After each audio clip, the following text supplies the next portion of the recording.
আমি শামিল আহমদ রকি, প্রভাষক, আইসিটি, কফিলউদ্দিন বিশ্ববিদ্যালয় কলেজ। উচ্চ মাধ্যমিক প্রথম বর্ষের অধ্যয়নরত শিক্ষার্থীদেরকে তথ্য ও যোগাযোগ প্রযুক্তির অ্যাসাইনমেন্টের উপর প্রথম আলোচনামূলক ক্লাসে সকলকে স্বাগতম ও শুভেচ্ছা। শিক্ষার্থীরা, আশা করি তোমরা সকলেই ভালো আছো এবং এই করোনা পরিস্থিতিতে সবাই আশা করি সুস্থ আছো এবং সুস্থ থাকার প্রচেষ্টায় রয়েছে। প্রিয় শিক্ষার্থীরা, ইতিমধ্যে শুরু হয়ে গেছে অ্যাসাইনমেন্ট।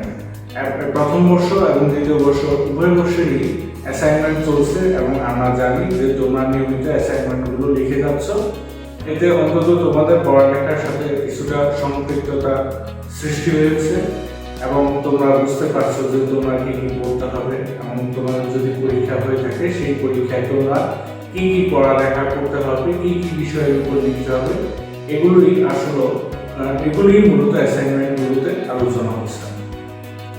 তো প্রিয় শিক্ষার্থী বন্ধুরা, আজকে আমরা আইসিটির প্রথম অ্যাসাইনমেন্টের উপর আলোচনা করছি। এই অ্যাসাইনমেন্টটি প্রথম অধ্যায় বিশ্ব ও বাংলাদেশের প্রেক্ষিত অধ্যায় থেকে এসেছে। এই অধ্যায়ে আমাদের আজকে আলোচনা থাকবে তোমাদের যে অ্যাসাইনমেন্টে দিয়েছে তার রুব্রিক্স বিন্যাস, তারপর থাকবে অ্যাসাইনমেন্টের যে বিষয়বস্তুগুলো আছে ভার্চুয়াল রিয়েলিটি, বায়োমেট্রিক্স ও রোবোটিক্স। তো বন্ধুরা, আমরা আমাদের আলোচনায় চলে যাই। বন্ধুরা, তোমরা এই স্লাইডে দেখতে পাচ্ছ আমাদের অ্যাসাইনমেন্ট রুব্রিক্সটি। এখানে প্রথমে কি বিষয়গুলো বলা আছে আমি তোমাদেরকে একটু ব্যাখ্যা দেওয়ার চেষ্টা করছি সংক্ষিপ্তভাবে। প্রথমে এটা দেখতে পাচ্ছ যে এখানে অ্যাসাইনমেন্ট নাম্বার 1, অর্থাৎ তোমাদের এটি প্রথম অ্যাসাইনমেন্ট। অধ্যায়টি হচ্ছে তথ্য ও যোগাযোগ প্রযুক্তি, বিশ্ব ও বাংলাদেশ প্রেক্ষিত। অ্যাসাইনমেন্টের এই অধ্যায়ের যে অংশটুকু নিয়ে আলোচনা সেটা হচ্ছে তথ্য ও যোগাযোগ প্রযুক্তির মাধ্যমে কৃত্রিম পরিবেশে সৌরজগতের দৃশ্যাবলী অবলোকনের জন্য আগত দর্শনার্থীদের হাতের আঙুলের ছাপ ও মানব সাদৃশ্য যন্ত্র দ্বারা নিরাপত্তা প্রদানে ব্যবহৃত প্রযুক্তিসমূহের ব্যাখ্যা। অর্থাৎ এখান থেকে দূরবর্তী কোনো কিছু অবলোকন করতে ভার্চুয়ালি অথবা কাছাকাছি থেকে অথবা প্রযুক্তি ব্যবহার করে তুমি কিভাবে এই কাজগুলো করবে সেগুলো নিয়ে আমরা এই অ্যাসাইনমেন্টের ধারণাগুলো থেকে বা শিক্ষণগুলো থেকে শিখব। এখানে আমাদের কি কি নিয়ে শিখতে হবে? প্রাত্যহিক জীবনের ভার্চুয়াল রিয়েলিটির প্রভাব এবং সেটি কিভাবে আমরা আমাদের জীবনে কাজে লাগাচ্ছি সেটি। দ্বিতীয় হচ্ছে তথ্য যোগাযোগ প্রযুক্তির সাম্প্রতিক প্রবণতা, অর্থাৎ বর্তমানে আমরা তথ্য যোগাযোগ প্রযুক্তি কোথায় কোথায় কাজে লাগাচ্ছি এই বিষয়গুলো নিয়ে কিছু আলোচনা আমরা এই নির্দেশকগুলোতে দেখব। তো বন্ধুরা, তোমরা দেখতে পাচ্ছ যে নির্দেশককে 4টি ভাগে ভাগ করা হয়েছে। এক হচ্ছে ভার্চুয়াল রিয়েলিটি, তারপর হচ্ছে বায়োমেট্রিক্স, তারপর হচ্ছে রোবোটিক্স এবং উপস্থাপন। ঠিক আছে, এই 3টি বিষয় তোমাদের প্রথম অধ্যায়ে আলোচনা করা হয়েছে এবং অলরেডি আমার ইউটিউব চ্যানেলে আমি এই অধ্যায়ে এই বিষয়গুলোর উপর আলোচনামূলক ক্লাস দিয়ে দিয়েছি। তো যাই হোক, আমরা এখানে আসল আলোচনায় থাকি। সেটা হচ্ছে যে এই ভার্চুয়াল রিয়েলিটি সম্পর্কে তুমি কি লিখবে। ঠিক আছে, এখানে দেখো এই যে পারদর্শিতার মাত্রা, তুমি যদি ভার্চুয়াল রিয়েলিটির ধারণা এবং প্রয়োগ সুন্দরমতো ব্যাখ্যা করতে পারো তাহলে তুমি সর্বোচ্চ স্কোর পাবে, অর্থাৎ তুমি অতি উত্তম পাবে। অর্থাৎ তুমি যদি তুমি এই ভার্চুয়াল রিয়েলিটির ধারণা ও প্রয়োগ যদি তুমি সুন্দরমতো ব্যাখ্যা করে লিখতে পারো তাহলে তোমাকে 4 দেওয়া হবে। যদি এটা অধিকাংশ ক্ষেত্রে প্রয়োগ লিখতে পারো, সম্পূর্ণ প্রয়োগ না লিখে যদি অধিকাংশ ক্ষেত্রে কিছুটা কম থাকে তাহলে 3 পাবে। যদি শুধু ধারণার প্রয়োগ লেখো তাহলে 2 পাবে। আর যদি শুধু ভার্চুয়াল রিয়েলিটির ধারণা দাও, শুধু ধারণাটি দাও তাহলে 1 পাবে। এভাবে অর্থাৎ তোমাদের নাম্বার বিন্যাস করা হচ্ছে। বায়োমেট্রিক্সের ক্ষেত্রে বায়োমেট্রিক্সের ধারণার প্রকারভেদ ও প্রয়োগের ক্ষেত্রগুলো যথাযথভাবে ব্যাখ্যা করা। প্রকারভেদ মানে বায়োমেট্রিক্স কত ভাগে আছে, কতভাবে আমরা ইউজ করি সেগুলো। তারপর হচ্ছে কোথায় কোথায় প্রয়োগ হচ্ছে সেগুলো ব্যাখ্যা করতে পারবা। তারপর হচ্ছে যদি এটা হয় 4 পাবা। আর যদি তোমার ব্যাখ্যা যদি অল্প হয় 3 ভাবে ক্রমান্বয়ে নাম্বার কমবে। রোবোটিক্সের ক্ষেত্রে রোবোটিক্সের ধারণা ও প্রয়োগ কোথায় হচ্ছে সেটা সুন্দরভাবে তুমি ব্যাখ্যা করতে পারলে 4 পাবে। যদি তোমার অধিকাংশ ক্ষেত্রে প্রয়োগটা ব্যাখ্যা হয় তাহলে 3 পাবে। যদি এই ক্ষেত্র কমে যায়, অল্প কিছু লিখো তাহলে 2 পাবে, আর শুধু রোবোটিক্সের ধারণা লিখলে তুমি 1 পাবে। উপস্থাপন বিষয়টি কিন্তু তোমাদের বইতে দেয়া নেই, এটা তোমার নিজের উপরে নির্ভর করছে। অর্থাৎ তুমি যদি তোমার নিজের ভাষায় ধারাবাহিক, তথ্যবহুল এবং আকর্ষণীয়ভাবে উপস্থাপন করতে পারো। এখানে একটা জিনিস মনে রাখতে হবে শিক্ষার্থীরা, তোমাদেরকে কিন্তু নির্দেশ দিয়ে দেওয়া হচ্ছে তোমাদের লেখাগুলো যাতে কপি পেস্ট অর্থাৎ কোনো কারো লেখার সাথে না মিলে। এখন তুমি যদি নিজের ভাষায় উপস্থাপন করো সেক্ষেত্রে এই মিলটা পাবে না। তোমরা অনেকেই বলো যে স্যার বইতে তো লেখা একই বই থেকে লিখে সেটা তুমি নিজের ভাষায় লিখবে, বইতে তো লেখা আছে সেটা পড়ে তুমি কি বলছো সেইভাবে নিজের ভাষায় লিখবে। ওইভাবে যদি তুমি নিজের ভাষায় ধারাবাহিক তথ্যবহুল দিয়ে, মানে কি শুধু বই না, তুমি ধরো ইন্টারনেটে সার্চ দিলে ভার্চুয়াল রিয়েলিটি সেখানে কি কি লেখা পেলে এগুলো যদি তোমার অ্যাসাইনমেন্টে ইনক্লুড করো তাহলে তোমার নাম্বারটা বেড়ে যাবে। আর যদি শুধু বই থেকে একরকম লেখো তাহলে নাম্বার 2ও পেতে পারো, 1ও পেতে পারো। এই জন্য এই বিষয়টা তোমার খেয়াল রাখতে হবে যে উপস্থাপনটা তোমার সঠিকভাবে হচ্ছে কিনা। এই জন্যই এটা এই অ্যাসাইনমেন্টে ইনক্লুড করা হয়েছে। তুমি যদি নিজের ভাষায় ধারাবাহিকভাবে এবং তথ্যবহুল মোটামুটি উপস্থাপন করো তাহলে 3 পাবে। তথ্যবহুল না কিন্তু নিজের ভাষায় লেখছো মোটামুটি, সেটা হচ্ছে 2। আর যদি নিজের ভাষায় উপস্থাপন না করে খালি বই থেকে কপি করছো তাহলে 1। তাহলে বুঝতে পারছো যে 1 নাম্বারের অর্থাৎ 4 দিয়ে তুমি কিন্তু তোমার নিচে লিখতে পারছো যে তোমার অগ্রগতির প্রয়োজন, অর্থাৎ তোমার অ্যাসাইনমেন্টকে হয়নি, আবার তোমাকে লিখতে হবে। তাই সবসময় চেষ্টা করবে তুমি যাতে সর্বোচ্চ নাম্বারটি পাও। এটি শুধুমাত্র আইসিটির ক্ষেত্রেই নয়, প্রত্যেকটি অ্যাসাইনমেন্টের ক্ষেত্রেই তোমাদেরকে ফলো করতে হবে, বাঞ্ছনীয়। সেজন্যই আমরা অ্যাসাইনমেন্টের নিচে লিখে দিয়েছি তোমাদেরকে পয়েন্ট করে, যাতে তোমরা সর্বোচ্চ নাম্বারটা পাওয়ার জন্য চেষ্টা করো। আরেকজনের থেকে যে কপি করা, পেস্ট করা এগুলি দরকার নেই, নিজেরা একটু পড়লে তোমরা জানতে পারবে। ইউটিউবে ঘাঁটবে, ফেসবুকে ঘাঁটবে, আমাদেরকে জিজ্ঞেস করবে যে স্যার এই পয়েন্টটা বুঝি না, আমরা তোমাদেরকে বুঝিয়ে দেওয়ার চেষ্টা করবো। ফোনে বলো অথবা ইন্টারনেটে বলো বা মেসেঞ্জারে মেসেজ দিতে পারো, সবার কাছে এখন মোবাইল ফোন আছে, মোবাইল ফোন দিয়ে মেসেজ দিতে পারো আমাদেরকে, আমরা তোমাদেরকে চেষ্টা করবো সেগুলো ব্যাখ্যা দিয়ে দেওয়ার জন্য। এবার আমরা পরবর্তী অংশে চলেছি, ভার্চুয়াল রিয়ালিটি। ভার্চু শব্দটা হচ্ছে মায়া, আর ভার্চুয়াল হচ্ছে মায়াবী, আর রিয়েলিটি অর্থ হচ্ছে বাস্তবতা। বেসিক্যালি আমরা স্বপ্ন যেটা দেখি সেটা কিন্তু বাস্তব না, এটা আমাদের ব্রেন ফাংশন, আমাদের কল্পনা, এগুলো সবকিছু মিলে একটা ইকুয়েশনের রেজাল্ট। আমরা এখন অবশ্যই এগুলো নিয়ে গবেষণা চলতেছে, বিজ্ঞানীরা গবেষণা করতেছে। যাই হোক, তো এই যে স্বপ্নটা আমরা দেখি এটা কিন্তু বাস্তব না, কিন্তু বাস্তবের একটা ফিলিংস এটার মধ্যে আসে, অনুভূতি আসে। কম্পিউটাররা সেরকম আমরা পরিবেশ তৈরি করতে সক্ষম হয়েছি। কিভাবে? কম্পিউটার নিয়ন্ত্রিত সিস্টেম যেখানে মডেলিং হচ্ছে যে তুমি নিজে ডিজাইন করে দিলে, ঠিক আছে। অনুকরণ বিদ্যা, ইংরেজিতে বলে সিমুলেশন বিষয়টা কি? যে ধরো আমি বইটা উঠালাম, তো বইটাকে আমি এখান থেকে ধরো এমন টেনে উঠাইলে এবার একরকম হচ্ছে, আবার পুরোপুরি ধরে উঠাইলে আবার একরকম হচ্ছে, বা বইটাকে আমি নিচে ফেলে দিচ্ছি এক ধরনের আচরণ করতেছে। এই আচরণগুলো এনভায়রনমেন্ট অর্থাৎ পরিবেশের সাথে খাপ খেয়ে কিভাবে কাজ করবে সেইটাকে কম্পিউটারের ত্রিমাত্রিক 3D মানে 3টা তল। আমি যদি বইটাকে এভাবে তোমাদের সামনে ধরি, এটা হচ্ছে দৈর্ঘ্য, এটা হচ্ছে প্রস্থ, আর এটা হচ্ছে উচ্চতা। এই 3টা তল, 3টা ডাইমেনশন, এই 3টা ডাইমেনশনের মাধ্যমে 3D উপস্থাপন করা হয়। কোথায় তোমরা এগুলি দেখছো? তোমরা অনেকেই কম্পিউটারে বা মোবাইলে গেম খেলতে থাকো, ওইখানে দেখো যে কম্পিউটার দিয়ে আর্ট করার কিছু, যেগুলো দেখতে অনেকটা বাস্তবের মতো। ওরা দৌড়াইতেছে একদিকে, লাফ দিচ্ছে উপর থেকে নিচে, ঠিক আছে, সবকিছুর ইম্প্যাক্ট হচ্ছে, বলের মধ্যে বাড়িয়ে দিলে একটা আওয়াজ হচ্ছে। যে এই বিষয়গুলো, এগুলোই ভার্চুয়াল রিয়েলিটির অংশ। তবে এখানে আরো একটা জিনিস যুক্ত আছে, সেটা হচ্ছে দেখো এই গ্লাসটি দেখতে পাচ্ছ, এটা হচ্ছে একটা 3D গ্লাস। এই গ্লাসটি তুমি যখন চোখে দিবে তখন তোমার কাছে অন্য একটা জগৎ চলে আসবে, যে জগৎটা কম্পিউটারে প্রোগ্রাম করা। 3D গ্লাস ছাড়াও কিন্তু হেডসেট আছে, গ্লাভস আছে, সুইচ আছে। এই যে এখানে দেখতে পাচ্ছ এই লোকটি, এই যে সে অকুলাস রিফট 3D গ্লাস পড়ছে, এই সুইচটা তাকে সাইড উইন্ডের ভাইব্রেশনের মাধ্যমে তাকে বিভিন্ন ধরনের ফিলিংস দিচ্ছে, এটা দিয়ে সে অস্ত্র কন্ট্রোল করতেছে বা সে কোথাও দৌড়াচ্ছে, এই জিনিসগুলো সে কন্ট্রোল করতেছে তার হাতের প্রোগ্রাম দিয়ে। ঠিক আছে, এখানে বলা আছে দেখো, গতি নিয়ন্ত্রণকারী সেন্সরের মাধ্যমে স্ক্রিনে প্রদর্শিত ছবির গতিকে ভার্চুয়াল রিয়েলিটি ব্যবহারকারীর গতির সাথে মেলানো হয়। অর্থাৎ তুমি একদিকে দৌড় দিচ্ছ বা হাতটা এদিকে সরাইছো, তখন এই যে এই জিনিসটাও সরতেছে, এইখানে এই সেন্সর গুলো কম্পিউটার প্রসেস করে বলতেছে যে তার হাতটা এইভাবে সরছে, তখন প্রোগ্রামটাও এইভাবে 3D মডেলটাকে সরাই দেয়।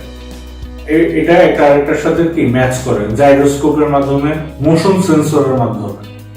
ঠিক আছে, এটাই হচ্ছে, তুমি ধরো এখন বাংলাদেশে আছো, তোমার ইচ্ছা হচ্ছে যে তুমি কাবা শরীফ দিকে মক্কা যাবে, তাহলে তুমি ওই গ্লাস পরে 3D এভাবে দেখতে পারবা, অথবা যদি তুমি 3D স্যুট পরো তুমি ফিল করতে পারো। তুমি মঙ্গল গ্রহে যেতে চাও, ওইরকম এনভায়রনমেন্ট আছে কম্পিউটার গ্রাফিক্স দিয়ে তৈরি করা। তুমি গাড়ি চালানো শিখতে চাও, সেটাও আছে। ঠিক আছে, এরকম অনেক কিছু আছে যেটা আমরা ভার্চুয়াল রিয়েলিটির মাধ্যমে একটা মায়াবী জগৎ, একটা ভার্চুয়াল জগৎ আমাদের নিজেদের কাছে নিয়ে আসতে পারছি। ঠিক আছে, এখন এই ভার্চুয়াল রিয়েলিটির কি কি ব্যবহার হচ্ছে, কোন কোন কাজগুলোতে আমরা ভার্চুয়াল রিয়েলিটির ব্যবহার করছি, এখানে দুই ধরনের দিক আমি দেখাচ্ছি। ইতিবাচক হচ্ছে যেসব দিক আমাদের জন্য ভালো, আর নেতিবাচক বুঝতে পারছো যেটা আমাদের জন্য খারাপ। ইতিবাচক হচ্ছে চিকিৎসা ক্ষেত্রে অনেক জটিল রোগ আছে যেটা লাইভ মানুষের উপরে পরিচালনা করা সম্ভব হয় না চিকিৎসা করতে গেলে, তখন ভার্চুয়াল রিয়েলিটির মাধ্যমে সেটা তোমরা দেখতে পাবে। তোমাদেরকে আমি একটা সাজেশন দিই, তোমরা ইউটিউবে সার্চ করবে মাইক্রোসফট হলোলেন্স মেডিকেল। ঠিক আছে, এটা লিখে সার্চ করলে তোমরা ভিডিও পাবে। যেহেতু আমার অলরেডি ক্লাস অনেক লম্বা হয়ে গেছে, তাই সেই ভিডিওটা তোমাদেরকে দিচ্ছি না, আমি ডিসক্রিপশনে একটা লিংক দিয়ে দিব, তোমরা সেই ভিডিওটা দেখতে পারো। ওইখানে গেলে দেখবে যে মেডিকেলি কিভাবে ব্যবহার হচ্ছে। আমি কয়েকটা অ্যাসপেক্টেই তোমাদেরকে লিংক দিয়ে দিব, তোমরা ভিডিওগুলো দেখে বুঝতে পারবে যে ভার্চুয়াল রিয়েলিটি আমরা কিসে ব্যবহার করছি। সামরিক বাহিনীতে, যুদ্ধক্ষেত্রে, অর্থাৎ যুদ্ধক্ষেত্রে কিছু কিছু নতুন অস্ত্র আসে, কিন্তু এই অস্ত্রটার ইম্প্যাক্ট কিরকম ঘটে, এটা যদি ঘটাই যায় তাহলে তো মানুষ মারা যাবে। এটা না করে কিভাবে মানুষকে সেভ করে কম্পিউটার গ্রাফিক্সের মাধ্যমে এগুলো সিমুলেট করে যুদ্ধের কৌশল শেখানো হয়, ব্যবহার কৌশল শেখানো হয়। ড্রাইভিং প্রশিক্ষণে, গাড়ি ড্রাইভিং, সাইকেল ড্রাইভিং এগুলি ইজি, এগুলি গ্রাউন্ড, কিন্তু ধরো বিমান চালাইতে যাচ্ছ তুমি, সেটা তো আর ধাক্কা দিলে তোমার বিমান দৌড়ানো শুরু করবে এমন কিছু না। তাইলে সেই জিনিসটা তুমি যাতে, তোমাকে কম্পিউটারে এরকম কনসোল দিবে, ধরো ফ্লাইট সিমুলেটর স্টিক আছে, তারপরে তোমার স্টিয়ারিং হুইল আছে, এগুলি ব্যবহার করে তুমি ঘরে বসে বিমান চালানোর প্রশিক্ষণ নেওয়া শুরু করতে পারবে। এরপরে তুমি পরবর্তীতে পাইলট স্কুলেও যেতে পারবে। গেমস তৈরিতে, গেমস হচ্ছে এখন সারা ওয়ার্ল্ডে চিত্ত বিনোদনের একটি বড় মাধ্যম। কম্পিউটার গেমস যেমন আমরা চিনি PUBG, player unknown's battle ground, ঠিক আছে, চিনি না? তারপর ফ্রি ফায়ার আছে, আরো অনেক গেমস আছে, আমার এখানেও অনেক গেম সেট করা আছে, সেট আপ করা আছে, মাঝে মাঝে খেলি, মাঝে মাঝে খেলি না। এগুলি বেশিরভাগই কিন্তু ভার্চুয়াল রিয়েলিটি 3D গ্লাস দিয়ে খেলা সম্ভব। 3D গ্লাস পড়লে তোমার কাছে মনে হবে যে এটা তোমার সামনে ঘটতেছে। ঠিক আছে, তুমি নিজে ওই যুদ্ধের ভিতরে আছো, তুমি নিজে দৌড়াচ্ছ, নিজে একটা গাড়ি চালাচ্ছ, এইটুকু। তারপরে আছে নগর পরিকল্পনা। নগর পরিকল্পনা বলতে একটা সিটি তৈরি করা হবে, তৈরি করে সিমুলেট করে দেখা হবে যে কোথায় পানির সুবিধা কেমন দিলে কি হবে, কোথায় একটা ড্যাম তৈরি করার দরকার আছে, কোথায় একটা নগরের সিটি হলটা কোথায় বসালে সুন্দর হবে। ঠিক আছে, তারপরে রাজস্ব আদায় কোথায় করলে সুন্দর হবে, তারপর অন্যান্য হেরিটেজ এরিয়া কোন দিকে আছে সেটা দেখানো, বা বাসস্থানগুলো কোন দিকে আছে, ব্যবসাগুলো কোথায় হবে, ইন্ডাস্ট্রিগুলো কোথায় হবে, এগুলো পরিকল্পনা করা যায়, করে সিমুলেশন রান করে দেখা যায় যে এটা অ্যাকচুয়ালি ঘটলে কিরকম হইতো, সেরকম প্রেডিক্টেবল প্রোগ্রাম দিয়ে কাজ করানো যায়। বুদ্ধিমত্তার বিকাশ, অর্থাৎ এই যে কম্পিউটার গেমস আমরা খেলি তখন এখানে বিভিন্ন ধরনের পাজল সলভ করতে গিয়ে আমাদের ব্রেন স্টিমুলেট হয়ে অনেক ধরনের বুদ্ধি আমাদের মধ্যে চলে আসে, অনেক ধরনের ইন্টেলিজেন্স আমাদের মধ্যে গ্রো করে। ঠিক আছে, নেতিবাচক দিক, উচ্চ মূল্যের প্রযুক্তি। ধরো এই যে এখানে যে স্যুটটা দেখতেছো, এটা কিনতে আমাদের 2-3 লাখ টাকা লাগতে পারে। এই গ্লাসটার দাম 44,000 টাকা। তাইলে কারণ কি এটার পিছনে একটা ডিসপ্লে প্যানেল আছে। ঠিক আছে, তবে আরেকটা মজার বিষয় হচ্ছে যে তোমাদের ফোনটাকেও তোমরা 3D করে নিতে পারবে। 400-500 টাকা দিয়ে গ্লাস পাওয়া যায়, সেটাকে নিয়ে তোমার সামনে রেখে ভিআর অ্যাপ দিয়ে তুমি তোমার ওই 3D গ্লাসটা দিয়ে ফোনটা থেকে 3D তে মুভি বা গেম খেলতে পারবে। ঠিক আছে, সেটা কিন্তু আসলে অত বেশি ফলপ্রসূ হয় না। আমার নিজেরও একটা আছে, ওটা অত বেশি সুবিধাজনক লাগে না। আমার যখন চারদিকে আটকে গেছে আর কিছু দেখতেছি না, এই জন্য আমি অত বেশি ইয়ে না। সেইটাও কিন্তু একটা নেগেটিভ দিক। তারপরে হচ্ছে যে তুমি অ্যাকচুয়াল 3D গ্লাস কিনতে হলে অনেক টাকা পয়সার দরকার আছে, মানবদেহের ঝুঁকি। তুমি একটা গ্লাস দিয়ে তোমার চোখ আবদ্ধ করে রাখছো, তাইলে তুমি বাইরের জগৎ থেকে টোটালি বিচ্ছিন্ন। তোমার আশেপাশে কি ঘুরছে এটা সম্পর্কে তোমার আইডিয়াও থাকবে না, কারণ তোমার কানেও হেডফোন আছে, এখান থেকে সাউন্ড যাচ্ছে, আর চোখে গ্লাস আছে, এটা কারণে তোমার সামনে কিছু তুমি দেখতে পাচ্ছ না। এতে তোমার ভীষণেও ক্ষতি হতে পারে, চোখের পাওয়ার অনেকের জ্যোতি কমে যায়, পাওয়ার কমে যায়। ঠিক আছে, তারপরে কি মানবদের মনুষ্যত্বহীনতা। অনেকক্ষণ তুমি ভার্চুয়াল রিয়েলিটি জগতে থেকে তুমি যখন আবার রিয়েল জগতে, বাস্তব জগতে আসবে, তখন তোমার কাছে বাস্তব জগৎটা অন্যরকম লাগতে পারে। তোমার কাছে মনে হবে যে গাড়িটা আমি এভাবে চালাইতে পারতেছি না কেন, প্লেনটা আমি এভাবে ধরে উড়াইতে পারতেছি না কেন, আমি এটা ধরে গুলি করতে পারতেছি না কেন। এইসব চিন্তা ভাবনা মাথার উদ্বেগ ঘটে।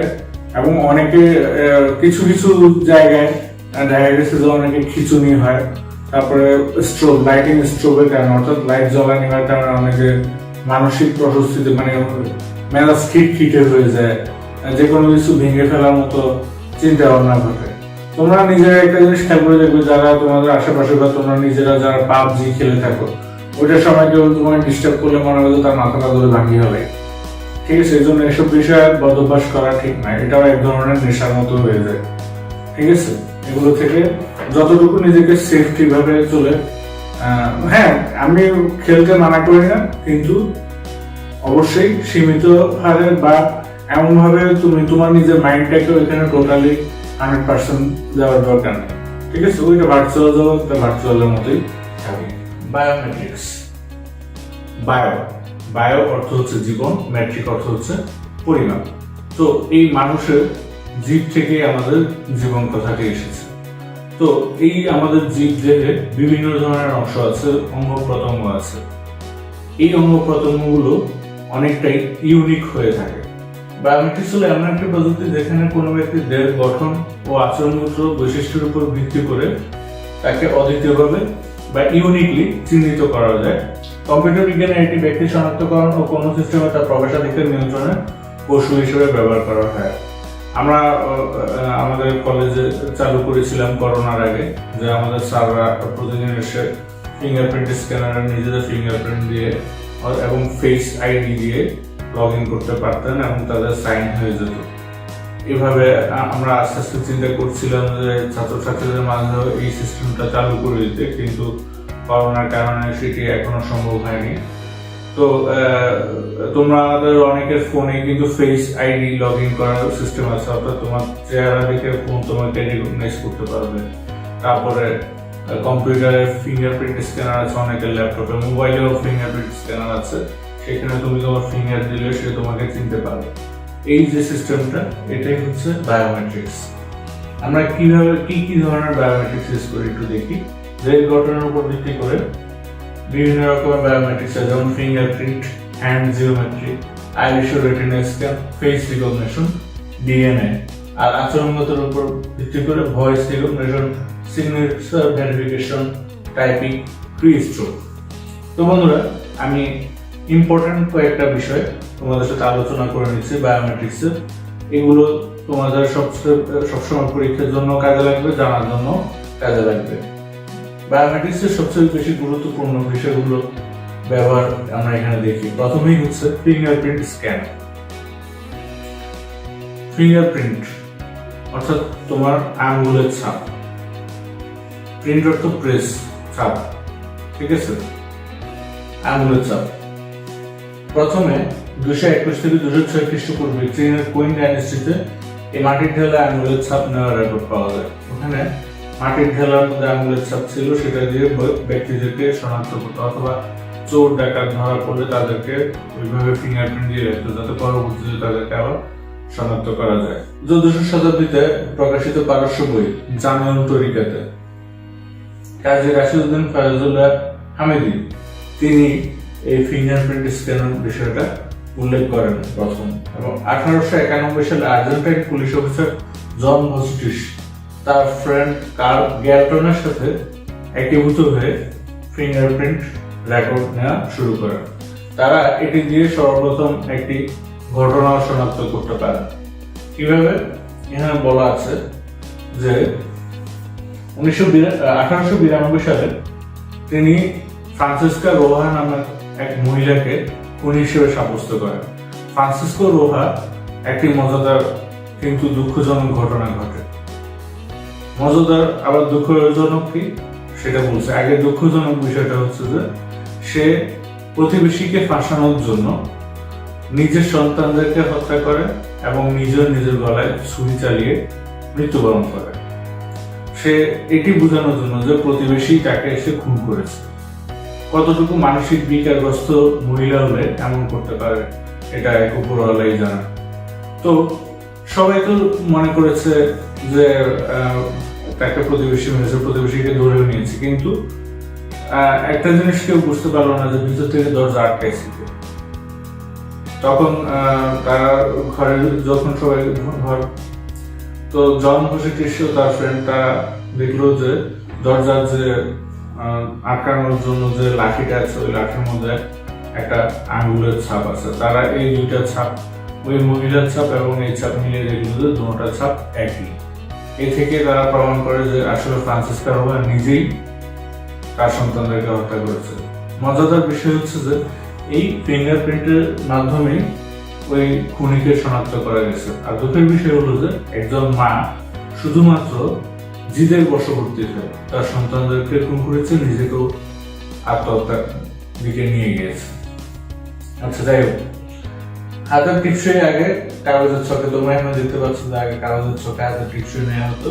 এখানে বিভিন্ন ধরনের সিস্টেম আছে, যেমন ক্রস ওভার দিয়ে এই শনাক্ত, cross over, core, bifurcation, ridge ending, island, delta, pore. ডেল্টাটা হচ্ছে একটা ত্রিভুজের মতো অংশ, পোর হচ্ছে এটার নিচে অংশ, ঠিক আছে। এইগুলো, এই ধরনের বৈশিষ্ট্যগুলো দিয়ে ফিঙ্গারপ্রিন্ট চিহ্নিত করা হয় একটির সাথে আরেকটি মিলে। অর্থাৎ কম্পিউটারে যখন ফিঙ্গারপ্রিন্ট রাখা হয় সে এগুলো রেকর্ড করে রাখে, যখন আরেকটা ফিঙ্গারপ্রিন্ট দিয়ে চেক করা হয় তখন সে এগুলো মিলিয়ে দেখে যে এগুলো ঠিক আছে কিনা। নিচে তোমরা একটা ফিঙ্গারপ্রিন্ট স্ক্যানার দেখতে পাচ্ছ। বাংলাদেশে আগেও ফিঙ্গারপ্রিন্ট স্ক্যানার ছিল বিভিন্ন অফিসে, তবে ম্যাসিভলি শুরু হয়েছিল 2009 সালে। অর্থাৎ 2009 সালে আমরা যখন প্রথম ভোটার আইডি কার্ড তৈরি করা শুরু করি তখন ফিঙ্গারপ্রিন্ট স্ক্যান করতো সবার, এবং এটি টোটাল কান্ট্রি ওয়াইড ছড়িয়ে পড়ে এবং বিভিন্ন অফিস আদালতে ফিঙ্গারপ্রিন্ট স্ক্যানার ব্যবহার শুরু হয়। কিছুদিন আগে আমাদের সকল সিম কার্ডগুলো কিন্তু আমরা বায়োমেট্রিক স্ক্যান করেই ফিঙ্গারপ্রিন্ট রেকর্ডের মাধ্যমে নাম্বারগুলো ব্যবহার করি। এখন কিন্তু বায়োমেট্রিক স্ক্যান করেই মোবাইল সিম কিনতে হয়। পাসওয়ার্ড ও আরএফআইডি কার্ডের পরিবর্তে কিন্তু এখন ফিঙ্গারপ্রিন্ট স্ক্যানিং পদ্ধতি বেশি ব্যবহার হচ্ছে। অর্থাৎ তুমি কোনো কার্ড নিয়ে গেলে সেটা হারিয়ে যেতে পারে, কিন্তু তোমার ফিঙ্গার তোমার সাথেই আছে, সেটা তুমি দিলে সাথে সাথে তোমার অফিস তোমাকে প্রবেশাধিকার দিবে। তো শিক্ষার্থী বন্ধুরা, আমরা বায়োমেট্রিক্সের আরো কিছু ব্যবহার দেখি।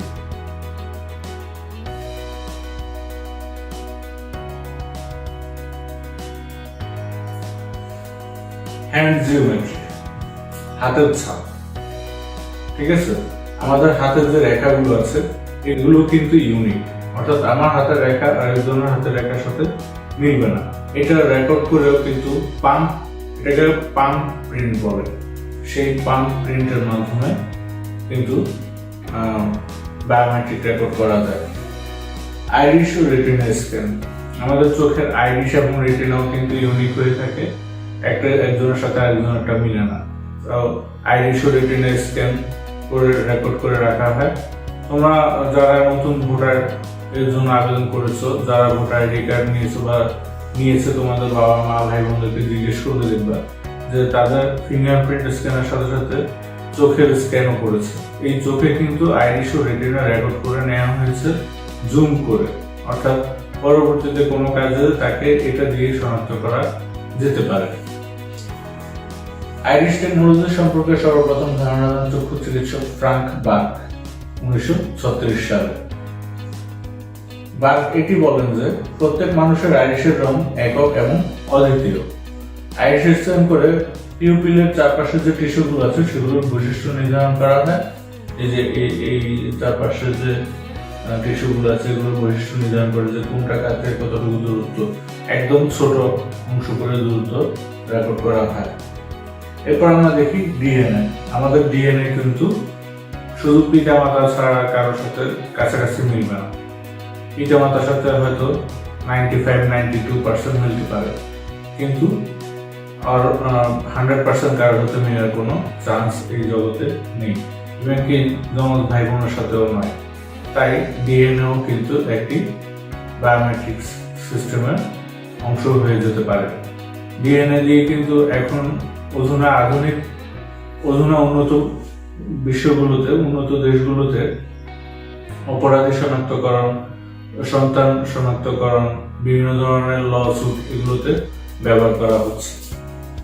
ভয়েস রিকগনিশন, আমাদের ভয়েসটাও কিন্তু ইউনিক, অর্থাৎ আমি যেভাবে কথা বলবো হয়তো আমার কাছাকাছি কণ্ঠ একরকম লাগবে কিন্তু 100% ম্যাচ হবে না। এই জিনিসটা কিন্তু কম্পিউটার রিকগনাইজ করতে পারে। এই সিস্টেম দিয়েও কিন্তু আমরা বায়োমেট্রিক্স রেকর্ড রাখতে পারি। তো আরো কিছু বিষয় আছে, যেমন টাইপিং কি স্ট্রোকের কথা বলা হয়েছে। টাইপিং কি স্ট্রোক হচ্ছে যে আমি যে টাইপ করি আমার টাইপিং স্পিড কিন্তু আরেকজনের সাথে মিলবে না। আমি যে একটা কি থেকে আরেকটা কি প্রেস করার জন্য যে সময় বা টাইম ইন্টারভালটা থাকে অন্যজনের সাথে সেটা মিলার চান্স একদমই কম। অর্থাৎ আমি স্টুডেন্ট লিখতে যেভাবে লিখবো এস থেকে টি, টি থেকে ইউ, এইভাবে এই যে টাইম ইন্টারভালটা 2-3টা অক্ষর মাঝে যে সময়ের বিরতি অন্য একজনের সাথে সেটা মিলবে না। তো সেভাবে টাইপিং কি স্ট্রোক দিয়েও কিন্তু একদম ব্যক্তিকে রিকগনাইজ করা সম্ভব। সম্পর্কে রোবোটিক্স, রোবট শব্দ থেকে এসেছে। রোবট অর্থ হচ্ছে যন্ত্র মানব, আর রোবোটিক্স হচ্ছে টেকনোলজির যে শাখায় রোবটের নকশা, গঠন ও কাজ সম্পর্কে আলোচনা করা হয় সেটি হচ্ছে রোবোটিক্স। আমরা শিক্ষার্থী বন্ধুরা রোবট নিয়ন্ত্রণের কম্পিউটার সিস্টেম, রোবটের সেন্সরি ফিডব্যাক ও ইনফরমেশন প্রসেসিং সম্পর্কে আলোচনা করা হয়। রোবট হচ্ছে কম্পিউটার নিয়ন্ত্রিত একটি স্বয়ংক্রিয় ব্যবস্থা যা মানুষ যেভাবে কাজ করে সেভাবে কাজ করতে পারে। অর্থাৎ রোবট আমরা এমনভাবে তৈরি করেছি এটি আমাদের মতোই কাজ করতে পারবে, আমাদের মতো চিন্তা করতে পারবে, আমাদের মতো যে কোনো ডিসিশন তৈরি করতে পারবে। তবে এই সিস্টেমটি আমরা তৈরি করি কম্পিউটারের মাধ্যমে এবং এখানে আমরা কম্পিউটার প্রোগ্রামিং ল্যাঙ্গুয়েজের ব্যবহার করি। রোবট কিন্তু অত্যন্ত দ্রুত এবং শক্তিশালী ক্লান্তিহীন কাজ করতে পারে। জাপানের মুরাদা কোম্পানির মুরাদা ভয়েস, সোনি কর্পোরেশনের আইবো, হোন্ডা কোম্পানির অ্যাসিমো, এই রোবটগুলি কিন্তু প্রায় মানুষের মতোই কাজ করতে পারে। রোবটের কয়েকটি উপাদান থাকে, যেমন প্রোগ্রাম ব্রেইন বা প্রসেসর, অর্থাৎ যে স্থানে সে এনভায়রনমেন্ট থেকে নেওয়া তথ্যগুলো প্রসেস করবে এবং সেই হিসেবে সে আমাদেরকে কাজ করে দেখাবে। পাওয়ার সিস্টেম, অর্থাৎ রোবট কিন্তু আমাদের মতো প্রাণ নিয়ে চলতে পারে না। রোবট যেহেতু একটা কম্পিউটার সিস্টেম, তাই তাকে পাওয়ার দিতে হয়, পাওয়ার সাপ্লাই করতে হয়, সেই জন্য ব্যাটারি অথবা ইলেকট্রিসিটি চলাচল বা ব্যবস্থা করে দিতে হয় তার সিস্টেমের মধ্যে। অ্যাকচুয়েটরের মাধ্যমে সে সত্যিকার জিনিসগুলো ফিল করতে পারে এবং বুঝতে পারে যে কোনো জিনিস ধরতে বা কাজ করতে তাকে কি করতে হবে। ধরো এখানে এই মাউসটির ওজন যেমন আমার উঠাতে যে বল দিতে হচ্ছে, এই টেবিলটি উঠাতে কিন্তু এসে অনেক বেশি বলের প্রয়োজন। এখন একটা রোবট যদি এই টেবিল উঠাতে যে বলটা লাগে সেটা মাউসের পেছনে দিয়ে দেয়, তাহলে মাউসটি উড়ে চলে যাবে। তাই তাকে জানতে হবে যে মাউসের জন্য কতটুকু বল লাগবে, টেবিলের জন্য কতটুকু বল লাগবে। আবার তাকে কোনো পদার্থ চিনতে হবে যে কোনটা পানি, কোনটা তেল, কোনটা গ্যাস, এই ধরনের জিনিসগুলো সে তার ইমেজ থেকে প্রসেস করে বুঝতে হবে। এই জন্য অ্যাকচুয়েটর অংশে কাজ করা হয়। আর অনুভূতি অংশে সে ফিল করতে পারে, অর্থাৎ তাকে ধাক্কা দিলে সে সোজা হয়ে দাঁড়াবে, পড়ে গেলে উঠে দাঁড়াবে, এই ধরনের বিষয়গুলো। তারপর হচ্ছে ম্যানিপুলেশন। ম্যানিপুলেশন হচ্ছে যে পদার্থকে নিয়ন্ত্রণের ক্ষমতা, অর্থাৎ আমি যেমন একজন মানুষকে এখান থেকে এখানে নড়াতে পারছি, রোবটও কিন্তু সেভাবে ম্যানিপুলেট করতে পারবে। এবার বন্ধুরা, আমরা এখানে দেখতে পাচ্ছি একটি রোবট কিভাবে কাজ করছে, রোবটের ব্রেন কিভাবে কাজ করছে। আর এখানে আমরা একটি রোবট দেখতে পাচ্ছি, এই রোবটটি মানুষের তৈরি। এটি মোটামুটি ছোটখাটো রিহার্সালে কাজ করতে পারে। তো প্রিয় শিক্ষার্থী বন্ধুরা, আসলে আমি এখানে খুবই সংক্ষিপ্ত আকারে বিষয়গুলো তোমাদেরকে বুঝিয়ে দেওয়ার চেষ্টা করেছি। আর তোমরা শুধু আমার কথার উপর বেস করে অ্যাসাইনমেন্ট লিখবে না, তোমরা অবশ্যই অ্যাসাইনমেন্ট লেখার সময় নিজেদের মেধা খরচ করবে, নিজেরা বই পড়বে একটা, এবং অন্যদের সাথে আলোচনা করবে যে কিভাবে লিখলে আরো সুন্দর হয়। আরেকজনটা কপি করবে না। আমি কিন্তু আবার এসব খুব ভালো করে দেখি, আমার একটা বদ অভ্যাস আছে, ঠিক আছে? যদি কপি পেস্ট দেখি তাহলে তোমাদের নাম্বার বেশি হবে না, কষ্ট করে তোমাদের অ্যাসাইনমেন্ট আবার লিখতে হবে। এই জিনিস যাতে না হয় এটা আমি তোমাদেরকে বারবার বলে দিচ্ছি, সাবধান করে দিচ্ছি। তো সকলকে কষ্ট করে ক্লাসটা দেখার জন্য ধন্যবাদ। আর আগামী অ্যাসাইনমেন্টের ক্লাস আমি যথাসময়ে আবার দিয়ে দিব, এবং আমাদের নেক্সট ক্লাসগুলো এবং আগের ক্লাসগুলো তোমরা আমাদের ফেসবুক গ্রুপে পেয়ে যাবে। সকলকে আবার ধন্যবাদ জানিয়ে আমি আমার প্রথম অ্যাসাইনমেন্টের আলোচনামূলক ক্লাস এখানেই শেষ করছি। আল্লাহ হাফেজ।